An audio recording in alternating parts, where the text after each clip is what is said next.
తెలుగు ప్రేక్షకుడి మనసులో రామాయణ ఇతిహాసాలు గుర్తుండిపోతాయి. అందులోనూ రావణుడు అంటే ఆ పాత్ర అంటే ఇప్పటికీ మొదటి గుర్తొచ్చేది విశ్వవిఖ్యాత నట సార్వభౌమ నందమూరి తారక రామారావే. రావణుడి రూపాన్ని దశాబ్దాల క్రితమే ఎన్టీఆర్ వెండి తెరపై శాశ్వతంగా ముద్రించారు.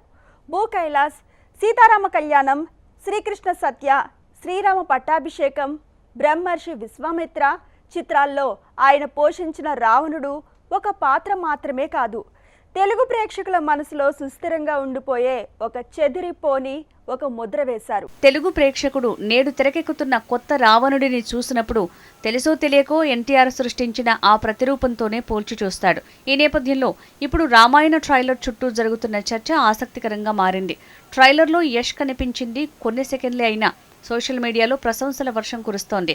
దానికి కారణం రావణుడి పాత్రను రాజసంగా, గంభీరంగా చూపించే ప్రయత్నం కనిపించిందని ప్రేక్షకులు భావిస్తున్నారు. ఆదిపురుష్ సినిమా విడుదలైనప్పుడు రావణుడి రూపకల్పనపై తీవ్ర విమర్శలు వచ్చాయి. బాడీ లాంగ్వేజ్ నుంచి మొత్తం డిజైన్ వరకు ప్రేక్షకులు అభ్యంతరాలు వ్యక్తం చేశారు. పాత్ర అసలు స్వరూపం మారిపోయిందనే భావనతో స్పందించారు.